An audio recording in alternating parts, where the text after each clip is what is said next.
L'opération du diable.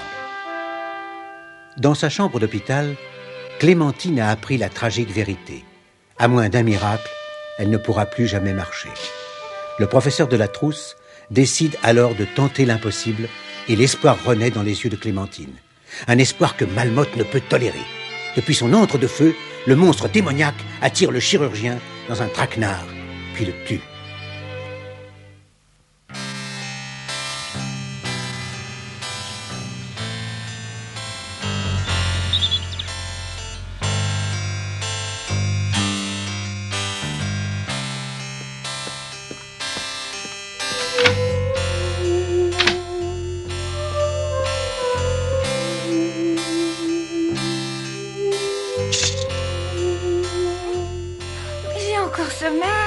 Tu as assez dormi comme ça. Quand on dort trop, on se ramollit et c'est très mauvais pour la santé. Allez, assieds-toi. Ne profite pas de ta maladie. Ça fait 3 semaines que tu as été opérée. Aujourd'hui, c'est moi qui vais te faire ta toilette. Mais vous me tirez les cheveux. Mais tu te prends pour une princesse ou quoi? Regarde comme tu es vilaine et sale. Je suis peut-être vilaine et sale, mais je m'en moque parce que je vais bien te guérir grâce au professeur de la Trousse. Il me l'a promis. Ma petite, il va falloir te faire une raison. Le professeur de la Trousse n'est plus de ce monde. Vous inventez cette histoire pour me faire peur. Mademoiselle Bleu m'a dit qu'il était parti en voyage. Mais pour qui me prends-tu? Comment je pourrais inventer une chose aussi horrible? Tu as l'esprit bien mal tourné. Mon père, je veux voir mon papa maintenant. Ton père viendra te voir à l'heure des visites comme tout le monde. Et désormais, c'est le docteur Billot qui dirige le service et il respecte le règlement. Allez, ne pleurniche pas. J'aimais bien moi aussi le professeur de la Trousse. Vous mentez. Vous n'arrêtez pas de mentir. Petite insolente.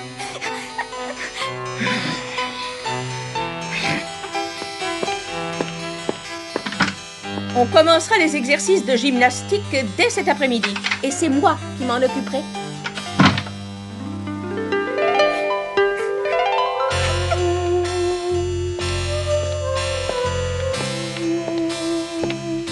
Je suis désolée, monsieur, mais les visites sont interdites le matin. Je suis aussi désolé, mademoiselle, mais il est interdit de me parler le matin. À ce soir. Ah. Attendez, monsieur, je vous ai dit que les visites étaient interdites le matin. Docteur Billot! Docteur Billot! Papa! Oh, chérie. C'est pas vrai ce qu'elle m'a dit, mademoiselle Chevrotine. Il est pas mort, le professeur. Il a eu un accident, lui aussi, et plus grave que le nôtre. C'est vrai, il est mort. C'est une perte irréparable pour la médecine. Docteur Billot, j'ai l'honneur et la tristesse d'être le remplaçant du professeur de la Trousse. Ce qui lui est arrivé est épouvantable. Un homme si calme, si prudent, mais pourquoi conduisait-il aussi vite?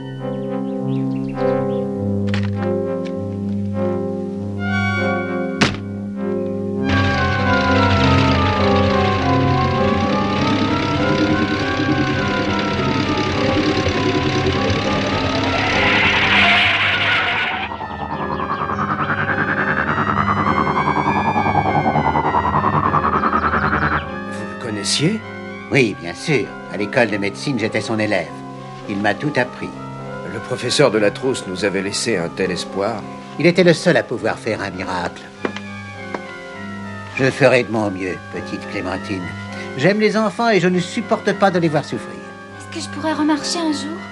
On n'en est pas encore là. Pour l'instant, il n'est plus question d'opération. Nous allons faire de nouvelles radiographies. Allez, embrasse ton père. Il reviendra te voir ce soir, d'accord? Oui. Au revoir, papa.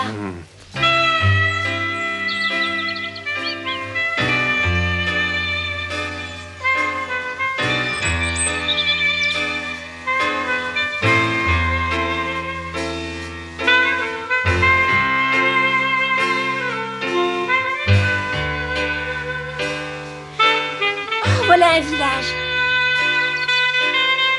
Nous n'avons plus d'eau. Il doit certainement y avoir une fontaine. Là, ici. Si je pouvais arriver à me poser sur la prairie, ce serait parfait. Oh, mon Gontran, je vais pouvoir te cueillir des pissenlits. De l'herbe grasse. Mais regardez, regardez. On dirait qu'ils se disputent une noix de coco. Ils sont bêtes. Ils tapent dessus. Ils la mangent même pas.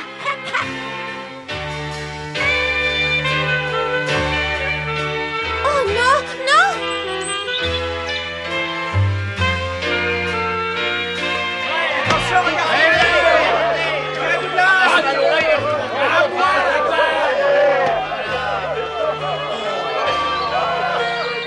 J'ai l'impression qu'on est mal tombé. Pourvu qu'ils nous envoient la noix de coco. Ah non, mais ça va pas. Arrête,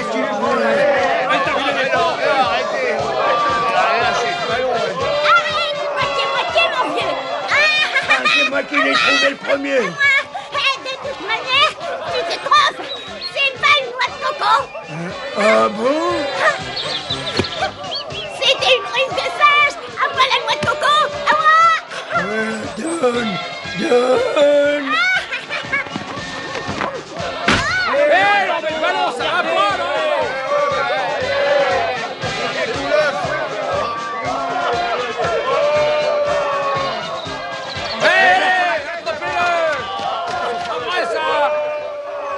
Aïe, aïe, aïe, on a de la visite. Il est temps de me refaire un brin de maquillage. Vos papiers, Je m'appelle Éole. ça ne suffit pas. Je suis trapéziste. Ça ne suffit toujours pas. Eh bien voilà, je fais une escale avant de poursuivre le voyage vers l'Afrique où ces animaux seront plus heureux que dans un cirque. Ça suffit, oui, j'ai compris. Vous êtes accusé de vol d'animaux de cirque, de vol de ballons dirigeables, de vol de ballons de football. Au poste, votre compte est bon.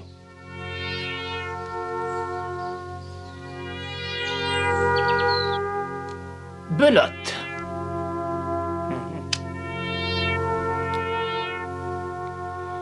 S'il vous plaît, monsieur le gendarme, pourrait-on avoir un morceau de pain? Nous mourrons de faim. Moi, j'aime bien les animaux, mais je n'aime pas les bohémiens.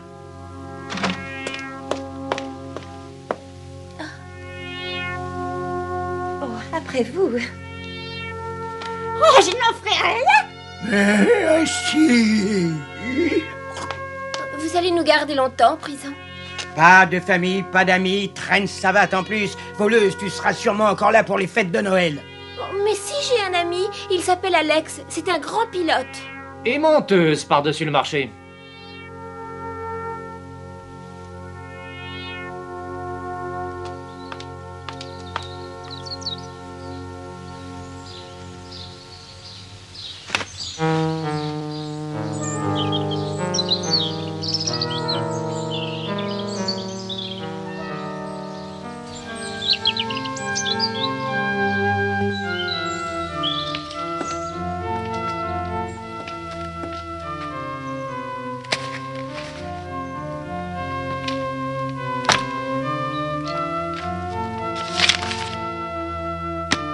Cet avion, mon brave Basile, je te le donne. Je sais que c'est un vieux coucou, mais tu seras certainement capable de le bricoler.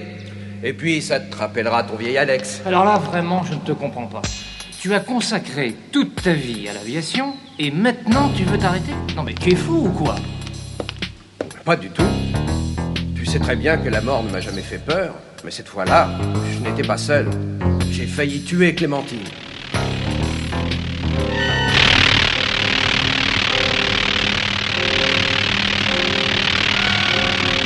Oh non!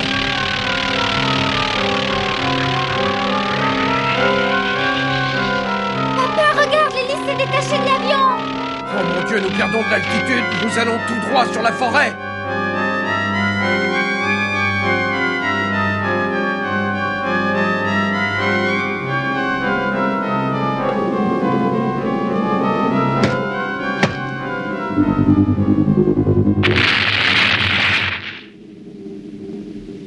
Mais tu n'y es pour rien, c'était un sabotage. Et en plus, poser un avion sur un mouchoir de poche, c'est un exploit. Tu le sais très bien d'ailleurs. Les exploits et les honneurs, je m'en moque. Désormais, la seule chose qui compte, c'est ma fille. Maintenant que le professeur de la trousse est mort, je dois rester auprès d'elle. Papa, c'est un message d'Éole.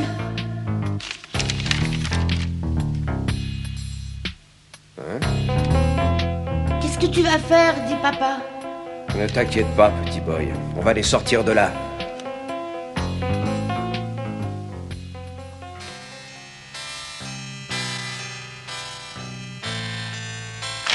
Papa, il faut sauver Eole et ses animaux. Bien sûr, ma chérie.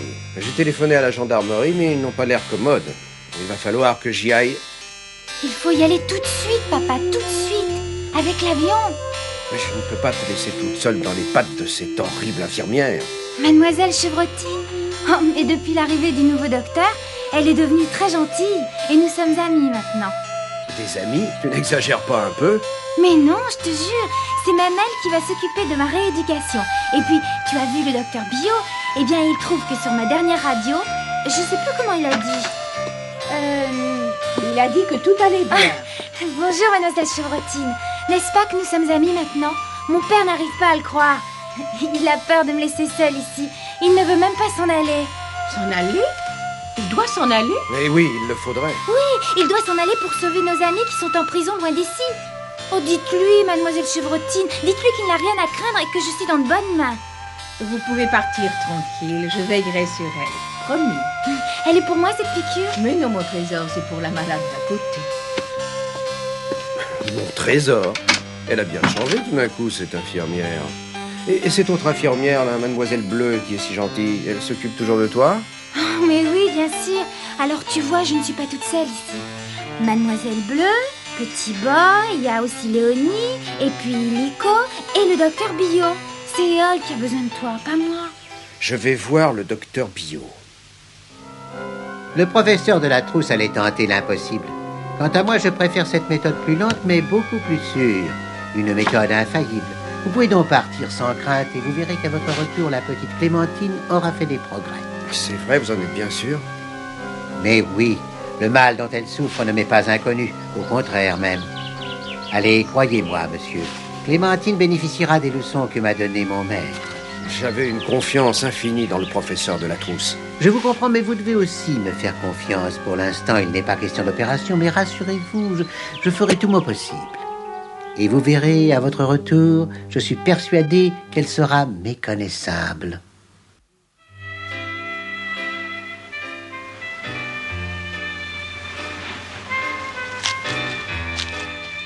Tu sais, Alex, depuis que je suis avec toi, je t'ai souvent vu partir, mais cette fois-ci, ça me fait plutôt chaud au cœur. Allez, contact! Au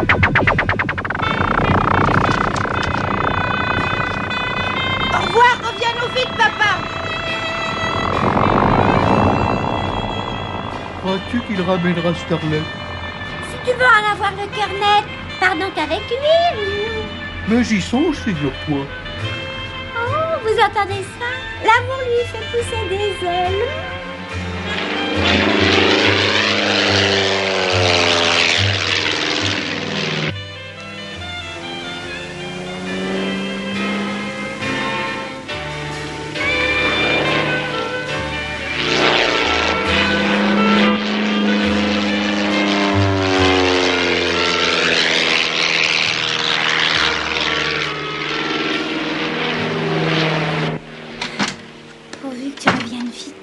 Mais dis-moi, Clémentine, c'est pourtant à cause de lui que tu es paralysée. Non, pas du tout, docteur, c'est pas vrai.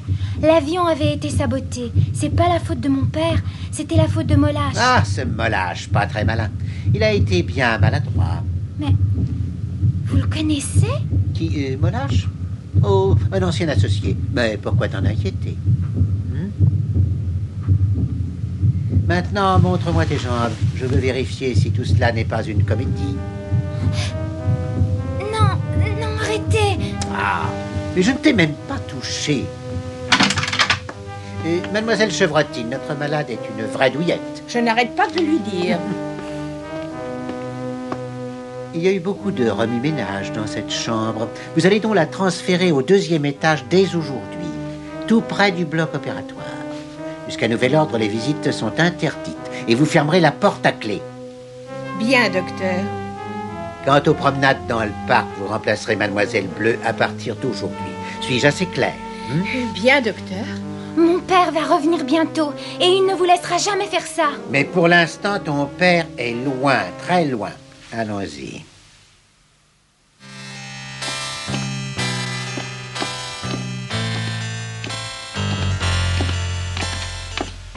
Jusqu'à nouvel ordre, les visites sont interdites, monsieur. Comment? Sur ordre de qui? Ordre du docteur Billot. Ce nouveau docteur est terriblement sévère. Mais je vous donnerai des nouvelles de Clémentine. Je me débrouillerai. Merci, mademoiselle. Vous pourrez lui donner nos paquets. Ça, c'est le gâteau qu'elle adore, fabrication Léonie. D'accord. Mademoiselle Bleue, vous voulez vous faire renvoyer? Pas de gourmandise pour les malades, c'est compris?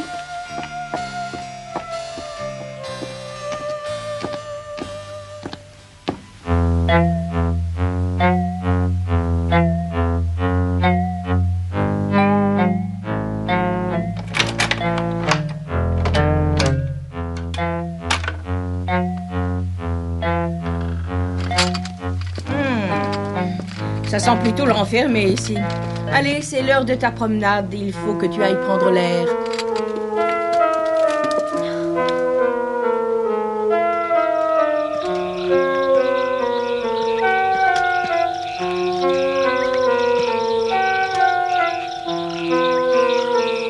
On va faire le tour de l'étang, ça suffira pour aujourd'hui. Faites ce que vous voulez.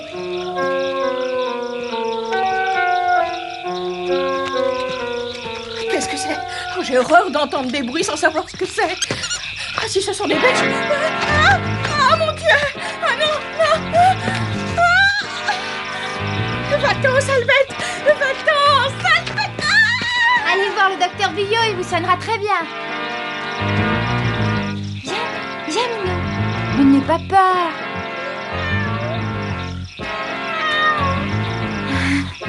Tu es jolie.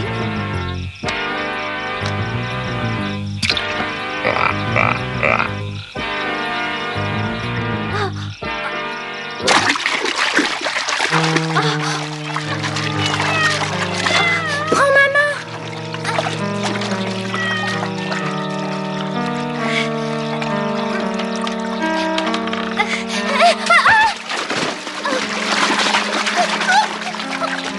Viens donc, Clémentine, j'arrive. Prends ma cape, vite, vite. Viens.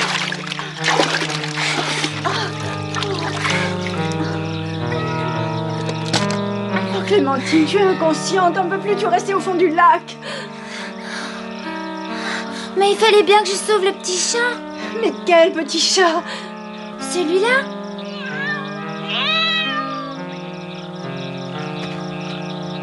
Puisque tu l'as sauvé, il est à toi, Clémentine. Ce sera ton nouvel ami. Vous n'avez rien à faire ici, mademoiselle Bleue. Mais docteur, Clémentine allait se noyer et je... Ce n'est pas une raison. J'avais donné des ordres stricts et vous avez désobéi. Vous êtes renvoyé. Mademoiselle Chevrotine, reconduisez Clémentine dans sa chambre et préparez-la pour l'opération. Mais quelle opération? Écoute-moi bien, Clémentine. C'est une opération nécessaire. Tu peux me faire confiance. Moi aussi, je suis un grand chirurgien. N'aie pas peur. Mais vous n'avez pas le droit. Je ne veux pas. Mais docteur, la salle d'opération n'est pas prête. Ce n'était pas prévu. Je n'ai besoin d'aucune préparation et on ne discute pas mes ordres.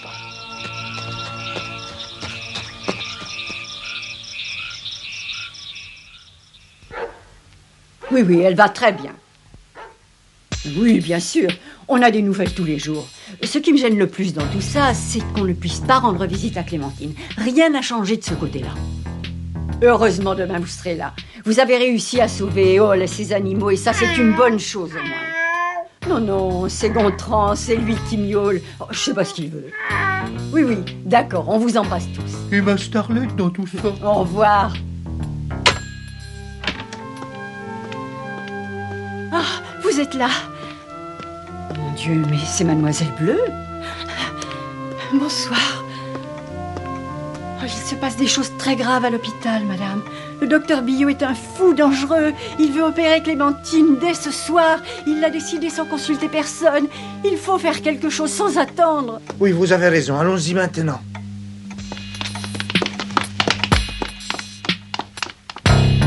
Toi, tu vas rester ici. D'où sors-tu pour sentir le nénuphar, mon petit? Ah, qu'est-ce qu'il est mimi? Allez la chercher, je le veux. Le temps presse, mademoiselle Chevrotine. Dépêchez-vous. savez très bien ce qu'il va faire, n'est-ce pas? Pourquoi vous faites ça, mademoiselle Chevrotine? Pourquoi lui obéissez-vous? Je ne sais pas, je ne sais plus. C'est un démon. Je vous attends, mademoiselle Chevrotine.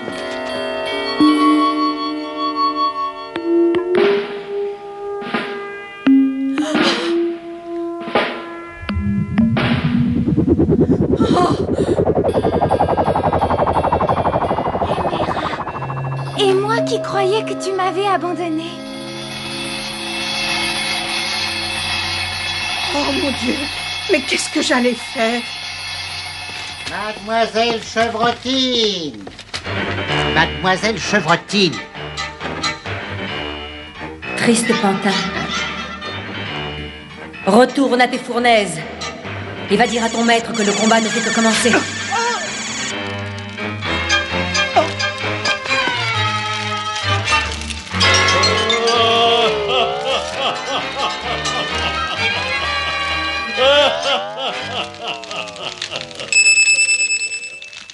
Tu as raison, Emera. Notre combat ne fait que commencer, je te le promets. Tu perds ton temps, Malmotte. Clémentine est sous ma protection. Justement, Emera, je vois très bien que tu tiens à cette petite comme à toi-même. Elle te ressemble beaucoup, je l'avouerai. Tu n'auras jamais le droit de régner sur cette terre, Malmotte. J'y veillerai.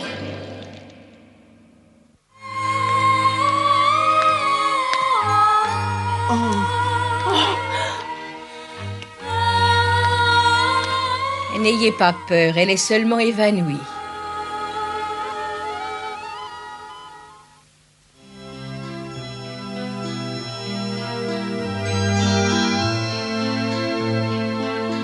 Papa, tu es là? Toi aussi, Éole? Alors, on ne se quittera jamais plus maintenant. Mais bien sûr que non, ma petite chérie. On va même faire un voyage tous ensemble. Et on a une autre bonne nouvelle à t'annoncer. Papa est le nouveau champion du monde d'aviation. C'est formidable! J'ai signé un contrat avec l'Aéroclub de France. Alors on va faire plein de voyages. Et on va prendre l'avion. Et en plus, nous avons hérité du trésor de Molache et on va pouvoir s'acheter un bel avion. Un gros avion pour tout le monde. Sans oublier mon chaton.